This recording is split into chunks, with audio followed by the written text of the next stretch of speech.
for the real method of reaching enlightenment and liberation in one lifetime.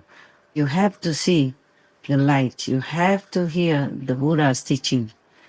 They call it the currents from the higher dimension, which is in your body also. But you have to reconnect it with the universal high dimension power, okay?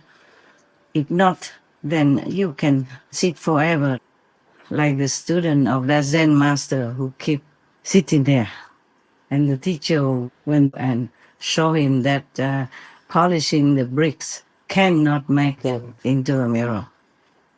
So whatever you want to practice, just continue with the Kuan Yin meditation, which is the direct connection with the universal power, with Buddha's land in all directions, with God's heavenly abode. And do not feel proud of that either, okay? If you improve yourself each day, become more and more enlightened, then be happy, be grateful.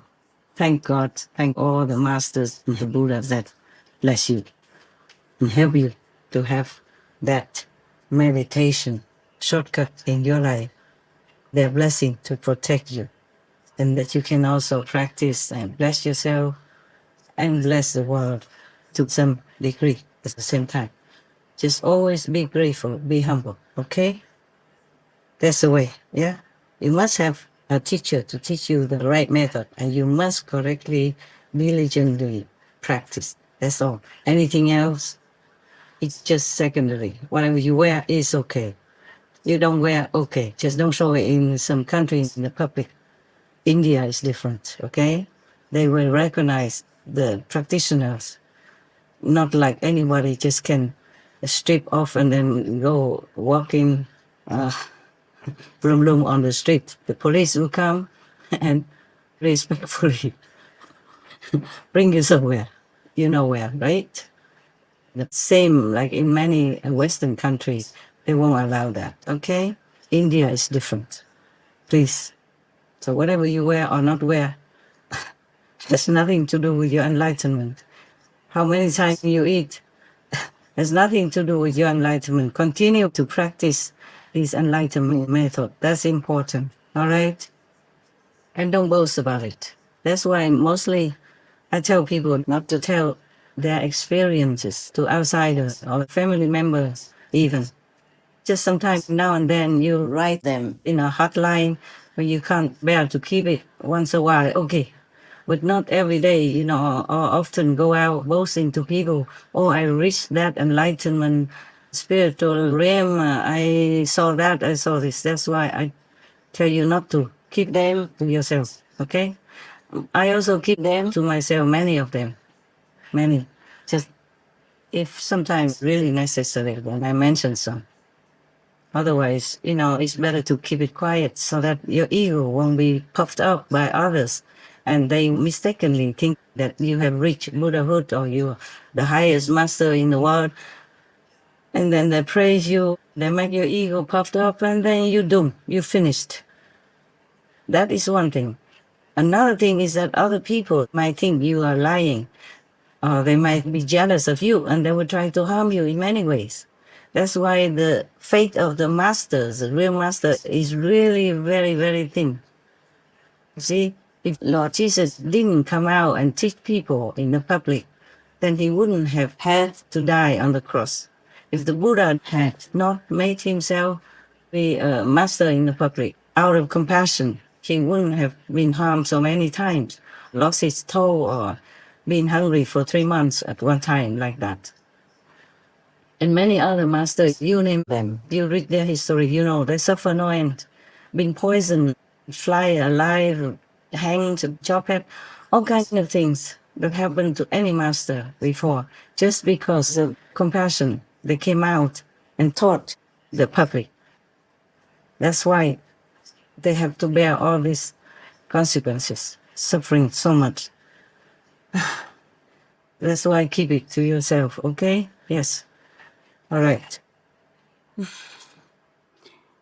If you have wisdom like the Buddha, then you are Buddha. If you have power like the Buddha and can liberate other beings, then you are Buddha. Otherwise, no matter what you do, you are not a Buddha. Remember that. In case I won't be around anymore to remind you, please remember, okay? Be humble, be quiet, practice diligently. And some of you want to be monks in our group again. I have told you for a long time already that we don't accept any more monks or nuns. There's no need. You just have that noble ideal and aspiration in your head and continue to live in the world and try to spread the truth. Try to encourage people to live a virtuous, compassionate life. That would be monkhood already. Even if you stay in the monk community and you don't do anything helpful to the world, to uplift people's spirit and help them to find liberation, then you're no monk at all. The robe doesn't make you a monk, okay? And just in case you don't know, we had more than 500 monks before in my ashram. And then slowly, the numbers decreased because maybe not suitable to some. And the most unsuitable is they have some gender issue. It's not because you are gay or you are a lesbian, you can't practice spiritually. It's not like that. It's just that in the monk community, we live very close together, you know.